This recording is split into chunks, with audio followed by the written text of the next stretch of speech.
Welcome to Gradient RRB general സയൻസിലെ chemistry വിഷയത്തിലെ ക്ലാസ്സുകളാണ് നമ്മൾ പഠിച്ചുകൊണ്ടിരുന്നത്. പീരിയോഡിക് ക്ലാസിഫിക്കേഷൻ അല്ലെങ്കിൽ നമ്മുടെ പീരിയോഡിക് ടേബിളുമായി ബന്ധപ്പെട്ട അത്യാവശ്യം വരുന്ന കാര്യങ്ങളൊക്കെ നമ്മൾ ഡിസ്കസ് ചെയ്ത് കഴിഞ്ഞു. ഇന്ന് പുതിയൊരു ടോപ്പിക്ക് സ്റ്റാർട്ട് ചെയ്യുകയാണ്. ടോപ്പിക്കാണ് matter and States of matter.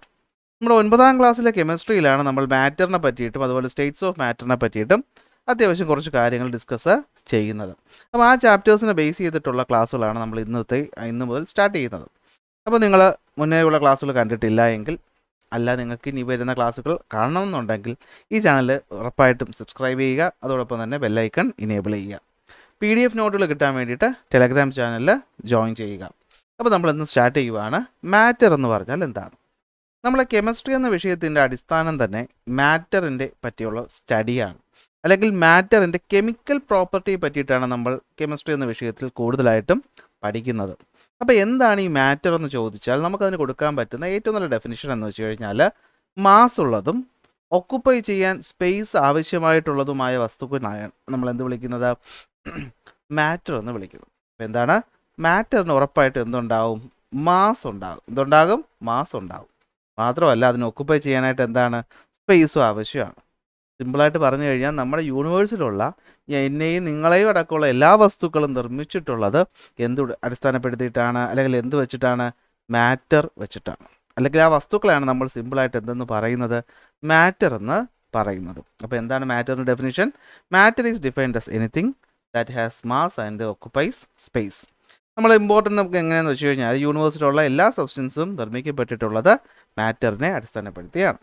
അപ്പോൾ മാറ്ററിന് ഉറപ്പായിട്ടും വേണ്ട അല്ലെങ്കിൽ ഉറപ്പായിട്ടുമുള്ള ഒരു പ്രോപ്പർട്ടിയാണ് മാസ് എന്ന് പറയുന്നത്. എന്താ മാസ് എന്ന് വെച്ച് കഴിഞ്ഞാൽ ഒരു വസ്തുവിൽ എത്രത്തോളം മാറ്റർ അടങ്ങിയിട്ടുണ്ട് എന്നതിൻ്റെ അളവാണ് എന്ത്? മാസ് എന്ന് പറയുന്നത്. ദ എമൗണ്ട് ഓഫ്, അല്ലെങ്കിൽ the mass is the measure of amount of matter present in A substance. പരീക്ഷയ്ക്ക് ചോദിച്ചിട്ടുണ്ട് മാസിൻ്റെ സ്റ്റാൻഡേർഡായ യൂണിറ്റ് ഏതാണ്? അത് കിലോഗ്രാം ആണ്. അങ്ങനെയാണെങ്കിൽ മാസ് നമ്മൾ അളക്കുന്നത് ഏത് ഇൻസ്ട്രുമെൻ്റ് ഉപയോഗിച്ചിട്ടാണ്? Common balance. എന്താണ്? കോമൺ ബാലൻസ് ഉപയോഗിച്ചിട്ടാണ് നമ്മൾ മാസ് മെഷർ ചെയ്യുന്നത്. ഫിസിക്സിൽ നമ്മൾ മാസും വെയിറ്റും വരും. അവിടെയാണ് നമ്മൾ ഈ ഒരു പോയിന്റ് സാധാരണ പറയാറ്. എന്നാലും ഞാനിപ്പോൾ ഇത് പറഞ്ഞു തന്നേ ഉള്ളൂ. അപ്പോൾ മാറ്റർ എന്ന് വെച്ചാൽ എന്താണെന്നറിയാം, മാസ് എന്താണെന്ന് വെച്ചാലും അറിയാം. അങ്ങനെയാണെങ്കിൽ ഈ മാറ്ററിൻ്റെ പ്രോപ്പർട്ടീസ് എന്തൊക്കെയാണ്? നമ്മുടെ ബുക്ക് പറയുന്നുണ്ട്. പ്രധാനമായിട്ട് മാറ്ററിന് ഈ പറയുന്ന പ്രോപ്പർട്ടീസ് ആണ് ഉള്ളത്. ഒന്ന്, matter is made up of small particles. Matter നിർമ്മിക്കപ്പെട്ടിട്ടുള്ളത് വളരെ ചെറിയ പാർട്ടിക്കിൾസ് ആണ്. ഈ പാർട്ടിക്കിൾസ് എന്ന് വെച്ചാൽ വളരെ ചെറിയ സൈസിലുള്ളവയാണ്. മാത്രമല്ല ഈ പാർട്ടിക്കിൾസ് എപ്പോഴും എന്താണ്? കണ്ടിന്യൂസ് ആയി മൂവ് ചെയ്യുന്നവയാണ്. മാത്രമല്ല ഇവർക്കിടയിൽ എന്തുണ്ട്? സ്പേസ് ഉണ്ട്. ഈ പറയുന്ന സ്പേസിലുള്ള, അല്ലെങ്കിൽ ഈ പറയുന്ന ഇടയ്ക്ക് സ്പേസുള്ള ചെറിയ പാർട്ടിക്കിൾസ് ഇടയിൽ എന്തുണ്ട്? ഒരു അട്രാക്ഷൻ ഉണ്ട്, ഒരു മ്യൂച്വൽ ഫോഴ്സ് ഓഫ് അട്രാക്ഷൻ ഉണ്ട്. ഈ അട്രാക്റ്റീവ് ഫോഴ്സാണ് അവർ എന്ത് ചെയ്യുന്നത്? ഇങ്ങനെ പിടിച്ച് നിർത്തിയിരിക്കുന്നത്. അവർ ഡിഫ്യൂഷൻ എന്ന് പറയുന്ന ഒരു പ്രോപ്പർട്ടി കാണിക്കും. അപ്പോൾ ഒന്നുകൂടെ മാറ്ററിൻ്റെ പ്രധാനപ്പെട്ട പ്രോപ്പർട്ടീസ് എന്തൊക്കെയാണ്? Matter is made up of small particles അല്ലേ. ഇപ്പോൾ നമ്മൾ വസ്തുക്കൾ ഡിവൈഡ് ചെയ്ത് പോയി കഴിഞ്ഞാൽ നമുക്ക് മോളിക്യൂൾസ് കിട്ടും. അതിന് ഡിവൈഡ് ചെയ്യുമ്പോൾ നമുക്ക് അല്ലേ എലമെൻറ്റുകൾ, പിന്നെ ആറ്റത്തിനകത്ത് പ്രോട്ടോൺ, ന്യൂട്രോൺ, ഇലക്ട്രോൺ എന്നൊക്കെ പറഞ്ഞ് നമുക്ക് കിട്ടാറുണ്ട്. അതിനെ വീണ്ടും ഡിവൈഡ് ചെയ്ത് പോകുമ്പോഴത്തേക്കും, അല്ലെങ്കിൽ നമുക്കൊരു മാറ്റർ നിർമ്മിക്കപ്പെട്ടിട്ടുള്ളത് വളരെ ചെറിയ പാർട്ടിക്കിൾസ് കൊണ്ടാണെന്ന് മനസ്സിലാക്കാൻ പറ്റും. ഈ പാർട്ടിക്കിൾസ് വളരെ ചെറുതാണ്. അവർ പരസ്പരം എപ്പോഴും കോൺസ്റ്റൻ്റ്ലി മൂവിങ് ആയിരിക്കും. നമ്മൾ ഹീറ്റ് എന്ന് പറയുന്നൊരു കാര്യം പഠിക്കുമ്പോൾ ഈ പോയിന്റ് അവിടെയും വരുന്നുണ്ട്. ഇതൊരു ബേസിക് ആയിട്ടുള്ള ചാപ്റ്ററാണ്. അതുകൊണ്ടാണ് ഇങ്ങനത്തെ പോയിന്റുകൾ വരുന്നത്. അവർക്കിടയിൽ എന്തുണ്ട്? സ്പേസ് ഉണ്ട്. മാത്രമല്ല അവർക്കിടയിൽ ഒരു ഫോഴ്സ് ഓഫ് അട്രാക്ഷൻ ഉണ്ട്. മാത്രമല്ല അവർ ഡിഫ്യൂഷൻ കാണിക്കും. ഇതാണ് മാറ്ററിൻ്റെ പ്രോപ്പർട്ടീസ് എന്ന് നമ്മുടെ NCERT പറയുന്നത്. അപ്പോൾ ഡിഫ്യൂഷൻ എന്ന് പറയുന്നത്, അപ്പോൾ ബാക്കി പോയിന്റുകളൊക്കെ നമുക്ക് ഓക്കെയാണ്. അപ്പോൾ ഡിഫ്യൂഷൻ എന്താണെന്ന് നമുക്കൊന്ന് അറിഞ്ഞിരിക്കണം. അപ്പോൾ എന്താ ഡിഫ്യൂഷൻ എന്ന് പറഞ്ഞു കഴിഞ്ഞാൽ? ഡിഫ്യൂഷൻ എന്ന് വെച്ചാൽ വേറെ ഒന്നുമില്ല. ഇപ്പോൾ നിങ്ങൾ തന്നെ ഒന്ന് ആലോചിച്ച് നോക്കി. നിങ്ങളുടെ വീട്ടിലെ അടുക്കളയിൽ ഫുഡ് പ്രിപ്പയർ ചെയ്യുകയാണ്. പഠിച്ചുകൊണ്ടിരിക്കുന്ന നിങ്ങളുടെ റൂമിലേക്ക് അതിൻ്റെ മണം എന്ത് ചെയ്യും? എത്തും അല്ലേ. അത് പ്രത്യേകിച്ച് ആരും വരേണ്ട ആവശ്യമൊന്നുമില്ല. എന്ത് ചെയ്യും? അത് നമ്മുടെ എയറിലൂടെ ഇങ്ങനെ സ്പ്രെഡ് ചെയ്ത് നമ്മുടെ അടുത്തേക്ക് എത്തും. അപ്പോൾ ഈ ഡിഫ്യൂഷൻ എന്ന് വെച്ച് കഴിഞ്ഞാൽ സിമ്പിളായിട്ട് പറഞ്ഞു കഴിഞ്ഞാൽ it is the movement of particles. Diffusion എന്ന് പറഞ്ഞാൽ എന്താണ്? പാർട്ടിക്കിൾസിൻ്റെ മൂവ്മെൻറ്റാണ്. ഇത് എവിടെ നിന്ന് എങ്ങോട്ടാണ് മൂവ് ചെയ്യുന്നതെന്ന് പറഞ്ഞു കഴിഞ്ഞാൽ ഒരു ഹൈ കോൺസെൻട്രേഷൻ ഏരിയയിൽ നിന്നും ലോ കോൺസെൻട്രേഷനിലുള്ള പാർട്ടിക്കിൾസിൻ്റെ മൂവ്മെൻറ്റിനാണ് നമ്മൾ എന്തെന്ന് പറയുന്നത്? ഡിഫ്യൂഷൻ എന്ന് പറയുന്നത്. നിങ്ങളുടെ റൂമിൻ്റെ ഏതെങ്കിലും ഒരു വശത്തൊരു ചെറിയ തിരി കത്തിച്ച് വയ്ക്കുക. ആ തിരിയുടെ മണം എന്ത് ചെയ്യും? കാറ്റിലൂടെ സഞ്ചരിച്ച് നമ്മുടെ അടുത്തേക്ക് എത്തുന്നു. എന്തിന് എക്സാമ്പിളാണ്? ഡിഫ്യൂഷൻ എക്സാമ്പിളാണ്. നമ്മൾ ഒരു ഗ്ലാസ് വെള്ളം എടുത്തു, ആ വെള്ളത്തിലേക്ക് നമ്മൾ ഒരു ഡ്രോപ്പ് മഷി ഒഴിച്ചു കൊടുക്കുന്നു. നമുക്ക് കാണാൻ പറ്റും ആ മഷി എന്ത് ചെയ്യാണ്? പതുക്കെ പതുക്കെ പതുക്കെ ആ വെള്ളത്തിലേക്ക് സ്പ്രെഡ് ചെയ്ത് പോകുന്നതായിട്ട് കാണാൻ പറ്റും. അപ്പോൾ അത് എന്തിന് എക്സാമ്പിളാണ്? ഡിഫ്യൂഷൻ്റെ എക്സാമ്പിളാണ്. അപ്പോൾ ഡിഫ്യൂഷൻ്റെ എക്സാമ്പിൾ. അപ്പോൾ ഡിഫ്യൂഷൻ എന്താണെന്ന് മനസ്സിലായല്ലോ? It is the movement of particles from a high concentration area to a low concentration area. അപ്പോൾ ഈ പറയുന്ന ഡിഫ്യൂഷൻ എന്തിനെ ഡിപ്പെൻഡ് ചെയ്യും? ടെമ്പറേച്ചറിനെ ഡിപ്പെൻഡ് ചെയ്യും. ടെമ്പറേച്ചർ കൂടുമ്പോൾ ഡിഫ്യൂഷൻ്റെ അളവും കൂടും. ഇപ്പോൾ ഒരു എക്സാമ്പിൾ പറഞ്ഞാൽ, നല്ല ചൂടായിട്ടുള്ളൊരു സാമ്പാർ അല്ലേ, ചൂട് സാമ്പാർ നമ്മൾ പാത്രത്തിൽ ഒരു കറിയിലേക്ക് ഒഴിക്കുകയാണ്, അല്ല കറിയായിട്ട് ഒഴിക്കുകയാണ്. അപ്പോൾ നമുക്ക് നല്ല മണം കിട്ടും. പക്ഷേ തണുത്ത സാമ്പാർ ഒഴിക്കുമ്പോൾ നമുക്ക് അത്രത്തോളം മണം കിട്ടത്തില്ല. കാരണം ടെമ്പറേച്ചർ കൂടുമ്പോൾ ഡിഫ്യൂഷൻ്റെ അളവ് എന്ത് ചെയ്യും? കൂടും. അപ്പോൾ അതൊരു പോയിൻ്റാണ്, സ്റ്റേറ്റ്മെൻ്റ് ആയിട്ട് ചോദിക്കാം. ടെമ്പറേച്ചർ കൂടുമ്പോൾ ഡിഫ്യൂഷൻ എന്ത് പറ്റും? ഡിഫ്യൂഷനും കൂടും. ടെമ്പറേച്ചർ കൂടുമ്പോൾ ഡിഫ്യൂഷൻ എന്ത് ചെയ്യും? കൂടും. ഡിഫ്യൂഷൻ എപ്പോഴും നടക്കുന്നത് ഹൈ കോൺസെൻട്രേഷനിൽ നിന്ന് ലോ കോൺസെൻട്രേഷനിലാണ്. ഇതൊരു നാച്ചുറൽ പ്രോസസ്സാണ്, നമുക്ക് തടഞ്ഞു വയ്ക്കാനൊന്നും പറ്റത്തില്ല, ഇത് നടക്കും. ഡിഫ്യൂഷൻ സോളിഡിലും ലിക്വിഡിലും ഗ്യാസിലും നടക്കുമെന്നാണ് പറയുന്നത്. പക്ഷേ സോളിഡിൽ വളരെ കുറച്ച് മാത്രമേ എന്ത് നടക്കുകയുള്ളൂ? ഡിഫ്യൂഷൻ നടക്കുകയുള്ളൂ. മെയിനായിട്ട് നടക്കുന്നത് ലിക്വിഡിലും ഗ്യാസിലുമാണ്. അപ്പോൾ ഡിഫ്യൂഷൻ എന്താണെന്ന് പറയുമ്പോൾ നമ്മൾ അതിനോട് അനുബന്ധിച്ച് തന്നെ പറയേണ്ട മറ്റൊന്നാണ് ബ്രൗണിയൻ മൂവ്മെൻ്റ് എന്ന് പറയുന്നത്. അപ്പോൾ എന്താണ് ബ്രൗണിയൻ മൂവ്മെൻ്റ് എന്ന് വെച്ച് കഴിഞ്ഞാൽ, അതൊക്കെ ഒരു ഫ്ലൂയിഡിൽ സസ്പെൻഡ് ചെയ്തിരിക്കുന്ന വസ്തു. എന്താ ഫ്ലൂയിഡ് എന്ന് വെച്ച് കഴിഞ്ഞാൽ നമുക്ക് മനസ്സിലാക്കുക. ഫ്ലൂയിഡ് എന്ന് വെച്ച് കഴിഞ്ഞാൽ നമ്മളതിന് പറയുന്നത് ഫ്ലോ ചെയ്യാൻ പറ്റുന്ന വസ്തുക്കളാണ് എന്ത്? ഫ്ലൂയിഡ് എന്ന് പറയുന്നത്. അതായത് ഫ്ലൂയിഡിനകത്ത് എന്തൊക്കെ വരും? ലിക്വിഡും ഒരു ഫ്ലൂയിഡാണ്, അതുപോലെ തന്നെ എന്താണ്? ഗ്യാസും ഒരു ഫ്ലൂയിഡാണെന്ന് മനസ്സിലാക്കുക. അപ്പോൾ ഫ്ലൂയിഡ് ആയിട്ടുള്ള വസ്തുക്കളിൽ സസ്പെൻഡ് ചെയ്തിരിക്കുന്ന പാർട്ടിക്കിൾസ് കാണിക്കുന്ന റാൻഡം മൂവ്മെൻ്റ് ആണ് എന്ത്? ബ്രൗണിയൻ മോഷൻ എന്ന് പറയുന്നത്. ഉദാഹരണം പറയുമ്പോൾ നിങ്ങൾക്ക് മനസ്സിലാവും. നിങ്ങളുടെ റൂമിനകത്തേക്ക് നിങ്ങൾ മൊബൈലിൻ്റെ ഫ്ലാഷ് ഓൺ ചെയ്ത് ജസ്റ്റ് ഇങ്ങനെ ഒന്ന് അടിച്ചു നോക്കുക. ആ ഫ്ലാഷിൻ്റെ പാത്ത് പോകുന്ന ആ ഒരു സംഭവം നമുക്ക് കാണാൻ പറ്റും. അതല്ല ബ്രൗണിയൻ മൂവ്മെൻറ്റ്. അതിനകത്ത് ഈ പാർട്ടിക്കിൾസ് അല്ലെങ്കിൽ ഡസ്റ്റ് പാർട്ടിക്കിൾസ് ഇങ്ങനെ പരസ്പരം പതുക്കെ അങ്ങോട്ടും ഇങ്ങോട്ടൊക്കെ അനങ്ങുന്നതായിട്ട് നമുക്ക് തോന്നൂലേ? തോന്നുന്നതല്ല, അനങ്ങുന്നുണ്ട്. ആ മൂവ്മെൻറ്റ് എന്തിൻ്റെ എക്സാമ്പിളാണ്? ബ്രൗണിയൻ മോഷൻ്റെ എക്സാമ്പിളാണ്. ഓക്കെ, ഇപ്പോൾ എന്താണ് ബ്രൗണിയൻ മോഷൻ എന്ന് വെച്ച് കഴിഞ്ഞാൽ, it refers to the random movement displayed by small particles that are suspended in fluid. ഫ്ലൂയിഡിൽ സസ്പെൻഡ് ചെയ്യപ്പെട്ട ചെറിയ പാർട്ടിക്കിൾസ് കാണിക്കുന്ന മൂവ്മെൻ്റ് ആണ് എന്ത്? ബ്രൗണിയൻ മൂവ്മെൻറ്റ് എന്ന് പറയുന്നത്. നമ്മൾ ഈ കെട്ടിക്കിടക്കുന്ന വെള്ളത്തിലൊക്കെ നോക്കുമ്പോഴത്തേക്കും നമുക്ക് ചെറിയതായിട്ട് ബ്രൗണിയൻ മൂവ്മെൻറ്റ് കാണാനായിട്ട് പറ്റും. ഇത് കണ്ടെത്തിയത് റോബർട്ട് ബ്രൗൺ എന്ന് പറയുന്ന ആളാണ്. അതുകൊണ്ടാണ് ഇതിനെ ബ്രൗണിയൻ മൂവ്മെൻറ്റ് എന്ന് വിളിച്ചത്. 1827 ഇദ്ദേഹം എന്ത് ചെയ്യുന്നത്? ബ്രൗണിയൻ മൂവ്മെൻറ്റ് ഡിസ്കവർ ചെയ്യുന്നത്. ഉദാഹരണമാണ് ഇവിടെ കൊടുത്തേക്കുന്നത്. ഓക്കെ അല്ലേ? അപ്പോൾ അതാണ് ബ്രൗണിയൻ മൂവ്മെൻറ്റ് എന്ന് പറയുന്നത്. അപ്പോൾ ഇവിടുന്ന് ഈ രീതിയിലുള്ള ചോദ്യങ്ങൾ പരീക്ഷയ്ക്ക് വരാൻ സാധ്യതയുണ്ട്. Okay, the smell of hot sizzling food reaches you several meters away, but to get the smell from the cold food you have to go close. അർത്ഥം മനസ്സിലാവുമല്ലോ. എന്തുകൊണ്ടായിരിക്കും? ഡിഫ്യൂഷൻ കൊണ്ടാണ്. എന്തുകൊണ്ടാണ്? ഡിഫ്യൂഷൻ കൊണ്ടാണ്. ടെമ്പറേച്ചർ എന്ന് പറയുന്നത് കൂടുന്നതിനനുസരിച്ച് ഡിഫ്യൂഷൻ്റെ അളവും കൂടും. കണ്ടോ, സോളിഡ് വളരെ ചെറിയ അളവിൽ മാത്രമേ ഡിഫ്യൂഷൻ കാണിക്കുകയുള്ളൂ. പക്ഷേ ടെമ്പറേച്ചർ കൂടുമ്പോൾ ഡിഫ്യൂഷൻ്റെ റേറ്റും എന്ത് ചെയ്യും? കൂടും. അതുകൊണ്ടാണ് ചൂടായ ആഹാരത്തിൻ്റെ മണം നമുക്ക് ദൂരെ നിന്ന് കിട്ടുന്നത്. അപ്പോൾ ഇത്തരത്തിലുള്ള ചോദ്യങ്ങളാണ് ഈ പ്രോപ്പർട്ടീസിൽ നിന്ന് ചോദിക്കാൻ സാധ്യത ഉള്ളത്. ഓക്കെ ആണല്ലോ? അപ്പോൾ നമ്മൾ ആദ്യത്തെ ഭാഗം കഴിഞ്ഞു. എന്താണ് മാറ്റർ, മാറ്ററിൻ്റെ പ്രോപ്പർട്ടീസ്, മാറ്റർ കാണിക്കുന്ന ഡിഫ്യൂഷനും ബ്രൗണിയൻ മൂവ്മെൻറ്റും എന്താണെന്ന് പഠിച്ചെങ്കിൽ നമുക്കടുത്ത് നിങ്ങൾക്ക് എല്ലാവർക്കും അറിയാവുന്ന സിമ്പിൾ ടോപ്പിക് ആയിട്ടുള്ള സ്റ്റേറ്റ്സ് ഓഫ് മാറ്ററിലോട്ട് പോവാം. ഓക്കെ, അപ്പോൾ നമ്മളിത് 10ാം ക്ലാസ് വരെ അടിസ്ഥാനപ്പെടുത്തി പറയുന്നത് കൊണ്ട് നമ്മൾ സ്റ്റേറ്റ്സ് ഓഫ് മാറ്റർ 4 പറയുന്നുള്ളൂ. Solid, liquid, gas, plasma. ഇത് കഴിഞ്ഞിട്ട് ബോസ് ഐൻസ്റ്റീൻ കണ്ടൻസേറ്റ് ഉണ്ട്, ഫെർമിയോണിക് കണ്ടൻസേറ്റ് ഉണ്ട്, കോർക്ക് ഗ്ലൂവൺ പ്ലാസ്മയുണ്ട്. പക്ഷേ അതൊക്കെ നമ്മൾ 10ാം ക്ലാസ്സിൻ്റെ സ്കോപ്പിൽ അകത്ത് വരാത്തത് കൊണ്ട് നമ്മൾ എന്ത് ചെയ്യുന്നു? ഇവിടെ മാത്രമേ പറയുന്നുള്ളൂ. അപ്പോൾ സോളിഡ് എന്നാൽ എന്താണ്? ഇതൊക്കെ നിങ്ങളെപ്പോലെ നിങ്ങൾക്കിത് വീണ്ടും പറഞ്ഞു തരേണ്ട ഒരു കാര്യമൊന്നുമില്ല. എന്നാലും നമ്മൾ പോയിന്റ് ഒന്ന് പറഞ്ഞു പോവുകയാണ്. ഓക്കെ, ഒരു ഫിക്സഡ് ആയിട്ടുള്ള വോളിയമുള്ള ഫിക്സഡ് ആയിട്ടുള്ള ഷേപ്പുള്ള വസ്തുക്കളാണ് എന്തെന്ന് പറയുന്നത്? സോളിഡ് എന്ന് പറയുന്നത്. സോളിഡിനകത്ത് പാർട്ടിക്കിൾസ് ഒക്കെ വളരെ ക്ലോസ് ആയിട്ടാണ് പാക്ക് ചെയ്ത് വെച്ചേക്കുന്നത് അല്ലേ? അപ്പോൾ പാർട്ടിക്കിൾസ് ഒക്കെ വളരെയധികം അടുത്തടുത്തായിട്ടായിരിക്കും ഇവിടെ കാണുന്നത്, സോളിഡിനകത്ത് കാണുന്നത്. അതുകൊണ്ടാണ് സോളിഡായ വസ്തുവിന് എന്തുള്ളത്? ഒരു ഫിക്സഡ് ആയിട്ടുള്ള ഷേപ്പും അതുപോലെ തന്നെ എന്താണ്? ഒരു ഡെഫിനിറ്റ് വോളിയവും ഉള്ളത്. ഇനി ലിക്വിഡിലേക്ക് വരുമ്പോഴത്തേക്കും ഈ പറയുന്ന പാർട്ടിക്കിൾസ് കുറച്ച് ദൂരെ ആയിരിക്കും. അവർക്കിടയിലുള്ള ഫോഴ്സ് ഓഫ് അട്രാക്ഷൻ കുറവായിരിക്കും. ഡെഫിനിറ്റ് ആയിട്ടുള്ള വോളിയം ഉണ്ടെങ്കിലും ഡെഫിനിറ്റ് ഷേപ്പ് ആർക്കില്ല? ലിക്വിഡിനില്ല. അതിൻ്റെ വീക്കർ ഫോഴ്സ് ഓഫ് അട്രാക്ഷനാണ് ഇതിൻ്റെ കാരണമെന്ന് പറയുന്നത്.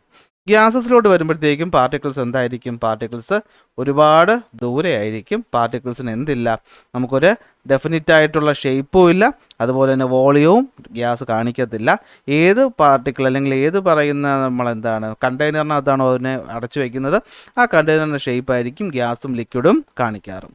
നെക്സ്റ്റ് വരുന്നതാണ് പ്ലാസ്മ. പ്ലാസ്മ നമ്മൾ നേരിട്ട് കാണാറില്ല അധികം. മനസ്സിലാക്കുക, നമ്മൾ പ്ലാസ്മ എന്ന് വെച്ചാൽ ഹൈ ടെമ്പറേച്ചർ ഉണ്ടാകുന്ന സമയത്ത് നമ്മൾ ഉദാഹരണം പറഞ്ഞു കഴിഞ്ഞാൽ നക്ഷത്രങ്ങൾ, അതുപോലെ ഫ്ലൂറസെൻ്റ് ട്യൂബ്, നിയോൺ ലൈറ്റിനകത്തൊക്കെ എന്താണ് ഹൈ ടെമ്പറേച്ചർ.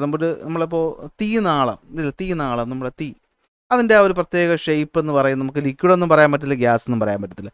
അത് വേണമെങ്കിൽ നമുക്കൊരു പ്ലാസ്മയായിട്ട് നമുക്ക് വേണമെങ്കിൽ ഒന്ന് അസ്യൂമ് ചെയ്യാം. അപ്പോൾ നക്ഷത്രങ്ങൾക്കകത്തൊക്കെ നമ്മുടെ ന്യൂക്ലിയർ ഫ്യൂഷൻ നടക്കുകയും അതുപോലെ ഹൈ ടെമ്പറേച്ചർ ഉണ്ടാവുകയൊക്കെ ചെയ്യുന്നു, ലാവ തിളച്ചു മറിഞ്ഞു വരുന്നു. അപ്പോൾ അതൊക്കെയാണ് നമ്മൾ എന്തെന്ന് പറയുന്നത് പ്ലാസ്മ സ്റ്റേറ്റ് എന്ന് പറയുന്നത്. പ്ലാസ്മയ്ക്കും ഡെഫിനിറ്റ് ഷേപ്പോ ഡെഫിനിറ്റ് വോളിയമോ ഇല്ല, പക്ഷേ ഒരു കണ്ടെയ്നറിനകത്ത് എൻക്ലോസ് ചെയ്യുമ്പോൾ അതിൻ്റെ ഷേപ്പ് കാണിക്കാറ് ഉണ്ട്. ഇതാണ് 5 സ്റ്റേറ്റ്സ് ഓഫ് മാറ്റർ എന്ന് പറയുന്നത്. വിശദീകരിക്കേണ്ട ആവശ്യമില്ലെന്ന് വിചാരിക്കുന്നു. അടുത്ത ടോപ്പിക്കിലോട്ട് പോകുന്നു, സ്റ്റേറ്റിൻ്റെ ഇൻ്റർ കൺവേർഷൻ. ഇത് നമ്മൾ പഠിച്ചിട്ടുണ്ടെങ്കിലും മറന്നു പോകാൻ നല്ല ചാൻസ് ഉണ്ട്. അതുകൊണ്ട് തന്നെയാണ് ഇവിടുന്ന് ഒരുപാട് ചോദ്യങ്ങളും പരീക്ഷയ്ക്ക് വരാറുമുണ്ട്. അപ്പോൾ ഇൻ്റർ സ്റ്റേറ്റ് കൺവേർഷൻ എന്ന് പറഞ്ഞിട്ടുണ്ടെങ്കിൽ ഈ സ്റ്റേറ്റ് നമുക്ക് അങ്ങോട്ടും ഇങ്ങോട്ടും മാറ്റാൻ പറ്റും. സോളിഡിനെ ലിക്വിഡ് ആക്കാം, ലിക്വിഡിനെ ഗ്യാസ് ആക്കാം, പരസ്പരം അങ്ങോട്ടും ഇങ്ങോട്ടും മാറ്റാം. അപ്പോൾ എന്താണ് സംഭവം?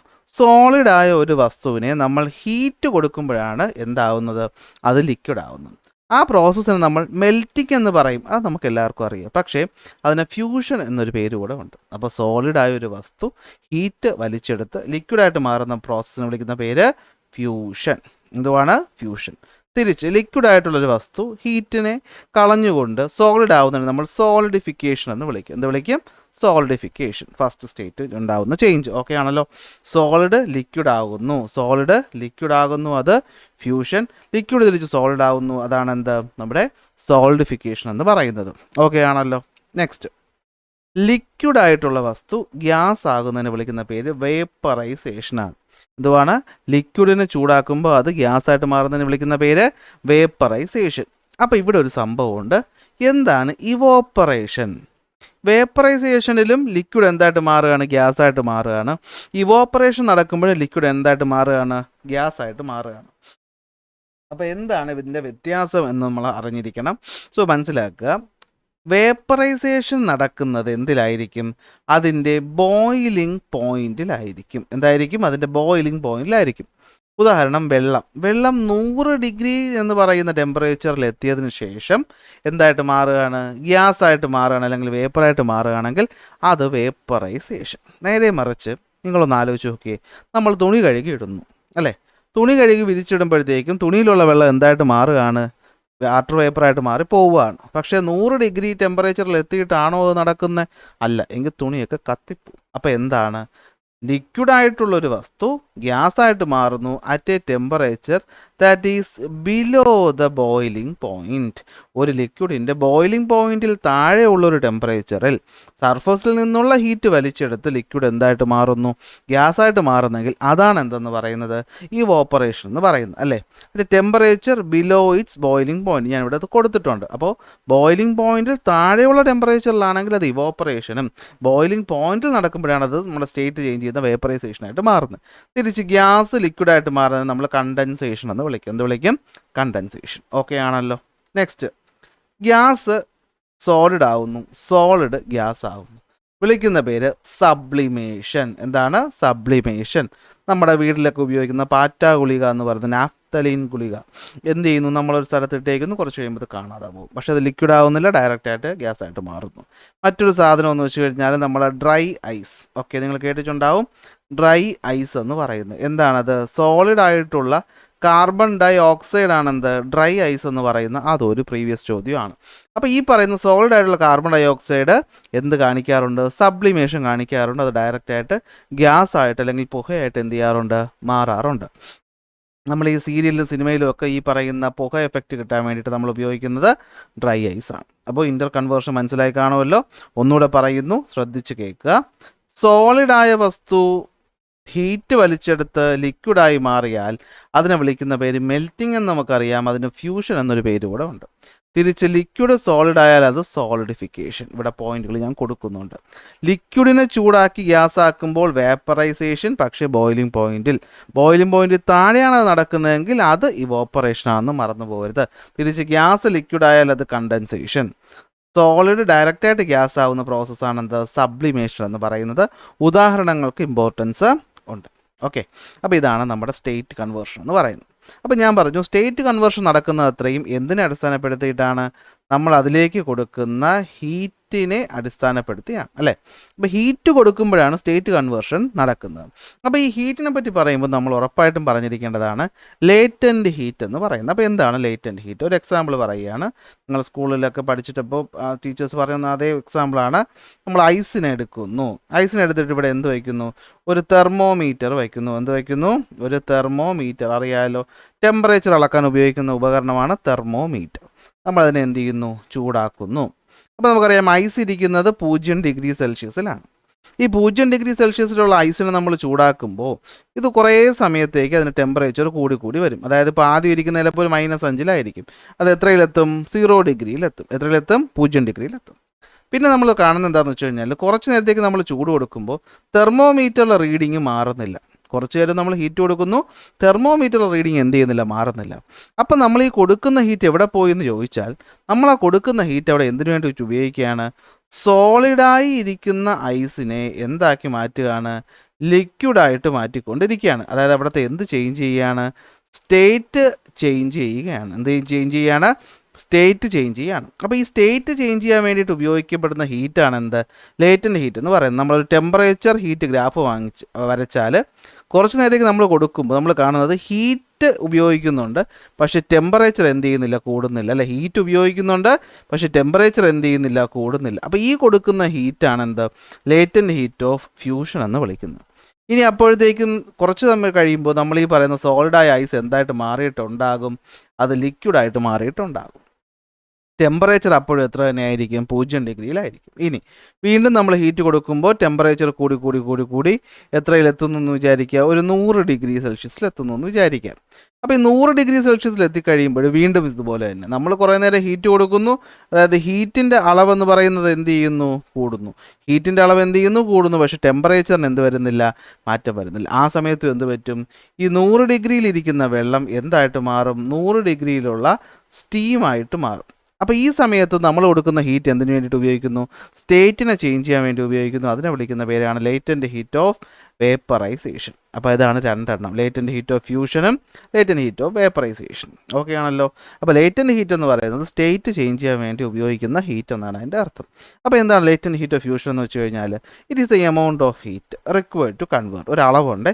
1 കിലോഗ്രാം ഓഫ് സോളിഡായ വസ്തുവിനെ 1 കിലോഗ്രാം സോളിഡായിട്ടുള്ള വസ്തുവിനെ അതേ ടെമ്പറേച്ചറിൽ തന്നെ അതിൻ്റെ മെൽറ്റിംഗ് പോയിന്റിൽ തന്നെ ലിക്വിഡാക്കി മാറ്റാൻ നമ്മൾ കൊടുക്കുന്ന ഹീറ്റ് എത്രയാണോ അതാണ് ലേറ്റൻറ്റ് ഹീറ്റ് ഓഫ് ഫ്യൂഷൻ.